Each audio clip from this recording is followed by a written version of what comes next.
이스라엘 자손이 다시 여호와의 목전에 악을 행하였으므로 여호와께서 그들을 40년 동안 블레셋 사람의 손에 넘겨주시니라. 소라 땅에 단 지파의 가족 중에 마누아라 이름하는 자가 있더라.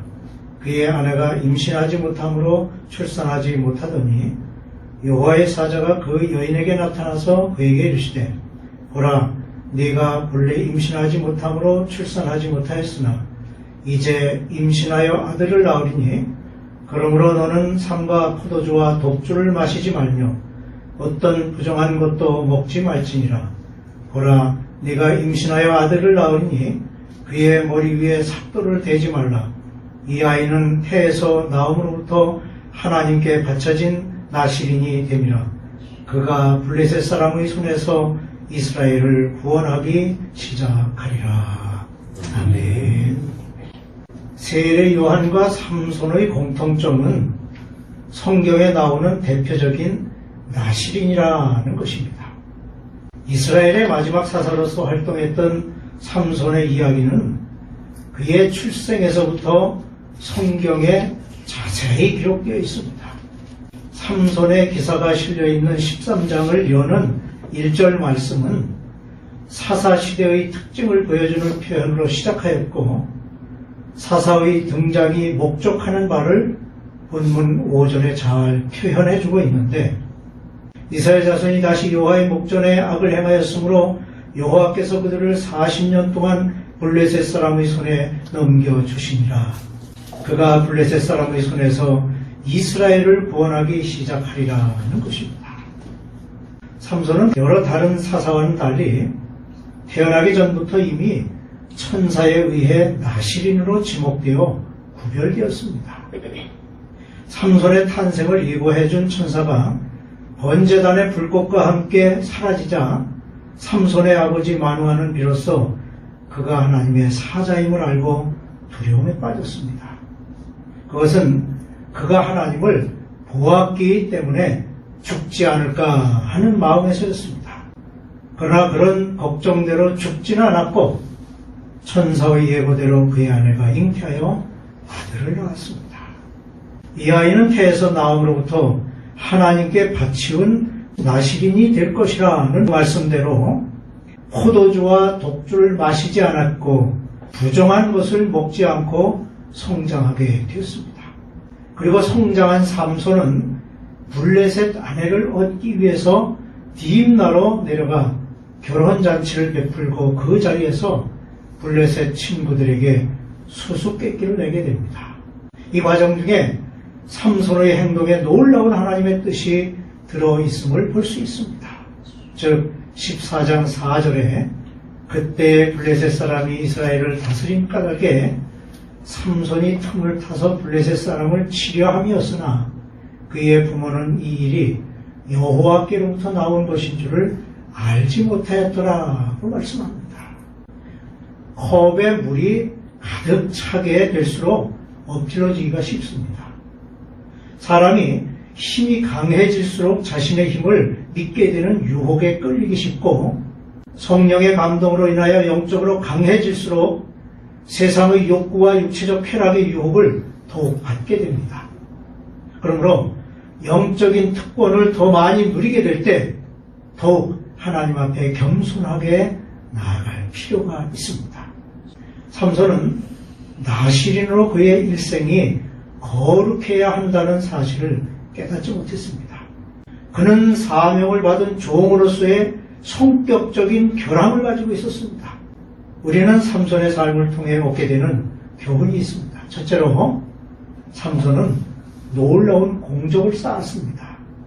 14장 6절에 그가 손에 아무것도 없이 그 사자를 염소 새끼를 찢는 것 같이 찢었다고 했고 또 삼손이 나귀의 새 턱뼈를 보고 손을 내밀어 집어들고 그것으로 1000명을 죽이고 그리고 삼손이 밤중까지 누워있다가 그 밤중에 일어나 성 문짝들과 두 문설주와 문빗장을 떼어가지고 그것을 모두 어깨에 메고 등등의 그의 행위와 업적을 보면서 그 힘이 어마어마했던 것을 알 수 있습니다. 앞서 여호수아에게 말씀하신 너희 중 한 사람이 1000명을 쫓으리니 라는 여호수아 23장 10절 말씀과 같이 하나님의 약속이 삼손을 통해서 이루어진 것입니다. 삼손에게는 도움을 줄 사람이 필요치 않았고 도움을 요청할 필요도 없었습니다. 그는 하나님께서 능력을 부여해 주셨기에 혼자서도 능히 감당할 수 있었던 것입니다. 우리 또한 자신의 힘으로 감당할 수 없는 일을 성령의 능력을 힘입게 되면 어떤 일도 능히 감당할 수 있을 것입니다. 그야말로 그는 초인적인 힘을 가지고 있었습니다. 16장 6절에 들릴라가 청하건대 당신의 큰 힘이 무엇으로 말미암아 생기느냐고 물었습니다. 그런데 삼손은 거인이 아니었습니다. 그러기에 그 어마어마한 힘이 그의 육체에서 나오는 것이 아니었습니다. 그러한 그의 힘은 하나님의 능력이 그에게 임해서 얻어진 것입니다. 사도행전 1장 8절에 오직 성령이 너희에게 임하시면 너희가 권능을 받고 예루살렘과 유대와 사마리아와 땅끝까지 이르러 내 증인이 되리라고 했습니다. 이것이 바로 성령의 능력으로 주어지는 힘의 원천인 것입니다. 성령의 힘은 인간의 지식이나 사회적 지위로 갖게 되는 것이 아닙니다. 그것은 하나님의 선물로서 우리 몸에 육체적인 힘이 필요한 것처럼 전능하신 하나님의 허락이 있어야만 주어지는 것입니다. 둘째로 그는 쓰라린 유혹을 받았습니다. 16장 16절에 날마다 그 말로 그를 재촉하여 조름해 삼손의 마음이 번뇌하여 죽을 지경이라는 표현이 있습니다. 당신의 그 엄청난 힘이 어디서 나오냐는 들릴라의 유혹에 삼손은 다른 사람과 구별된 그 비밀을 알려줄 지경에 이르렀습니다. 들릴라와 사랑에 빠져 시험의 불길에 빠져든 것입니다.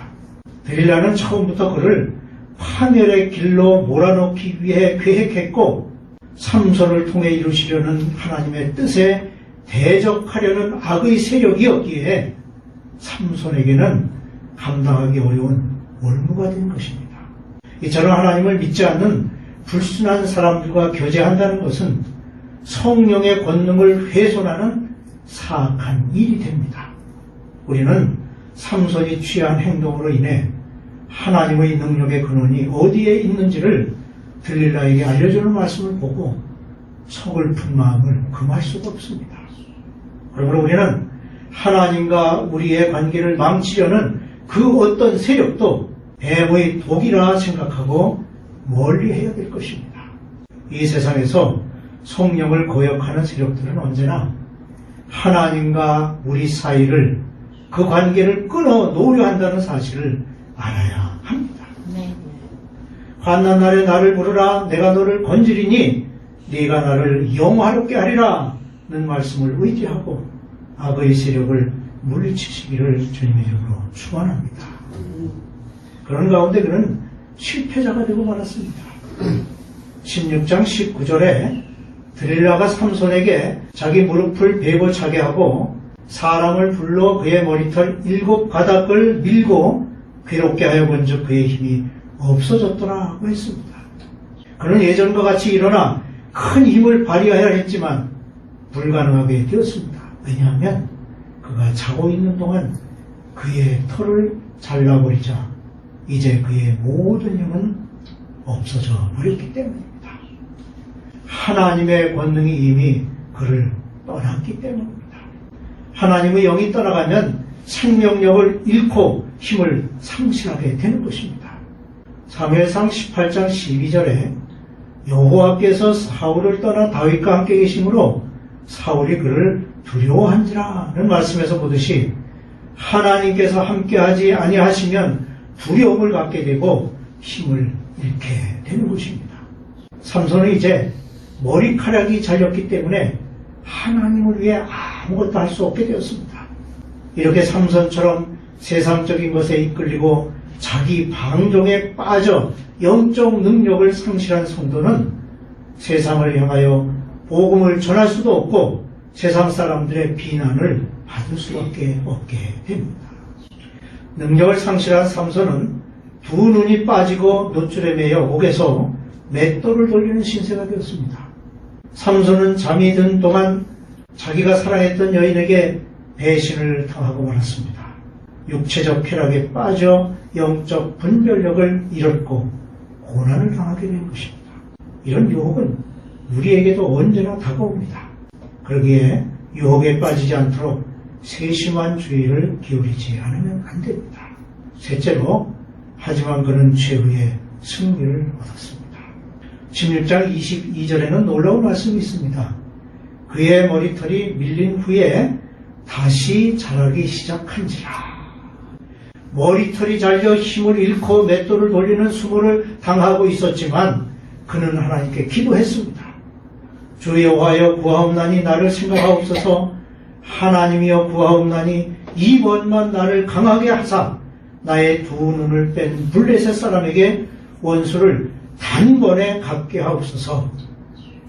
고난의 자리에서 그는 하나님께 처절하게 외쳤습니다. 비로소 그는 하나님을 인정하고 자신의 가련함을 고소할 때 하나님께서는 그의 부르짖음을 들으시고 응답하셨습니다. 하나님과 삼손의 관계가 다시 회복되게 되었습니다. 우리 또한 삼손과 같이 하나님과의 관계를 상실했다면 회복할 수 있는 유일한 방법은 죄를 회개하고 하나님께로 돌아가는 길밖에 없음을 알아야 합니다. 삼손이 죽음과 함께 외쳤던 말은 그의 외침으로 전에 가졌던 큰 힘을 다시 한번 발휘할 수 있게 하였습니다. 다윗 또한 그의 경험을 통해 죄를 회개하는 간절한 외침이 있었습니다. 시편 51편 12절에 주의 구원의 즐거움을 내게 회복시켜 주시고 자원하는 심령을 주사 나를 붙드소서. 한편 삼손이 실수한 것은 가지 말아야 할 곳에 간 것이며 보지 말아야 할 것을 보았고 들어가지 말아야 할 곳에 들어갔기 때문입니다. 우선 그는 가지 말아야 할 곳에 갔습니다.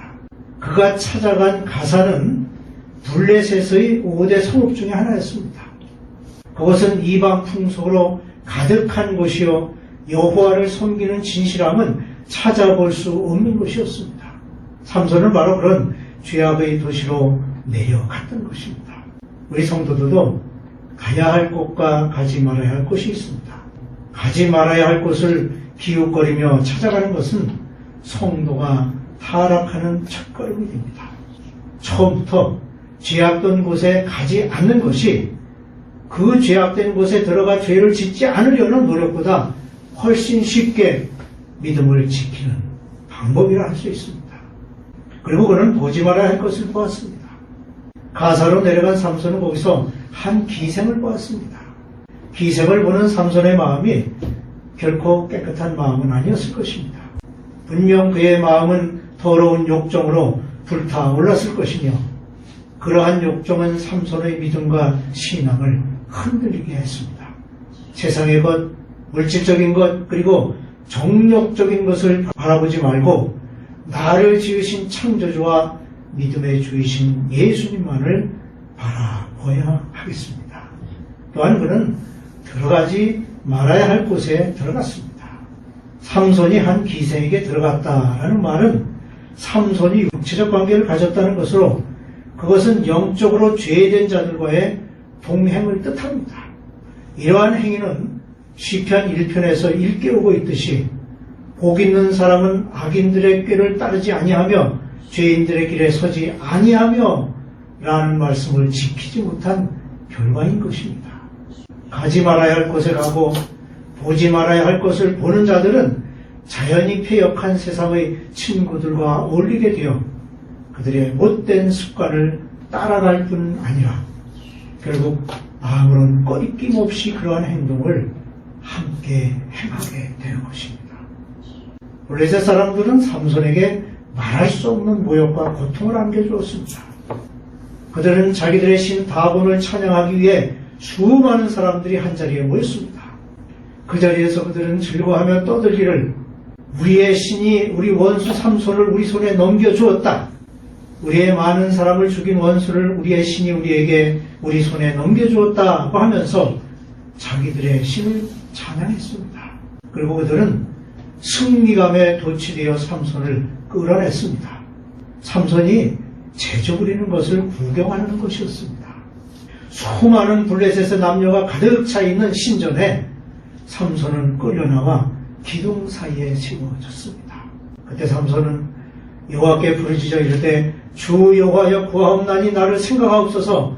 하나님이여 구하옵나니 이번만 나를 강하게 하사 나의 두 눈을 뺀 블레셋 사람에게 원수를 단번에 갚게 하옵소서 하고 양손으로 중앙의 기둥을 밀며 블레셋 사람과 함께 죽기를 원하노라 하나님께 외쳤습니다. 그러자 놀라운 일이 벌어졌습니다.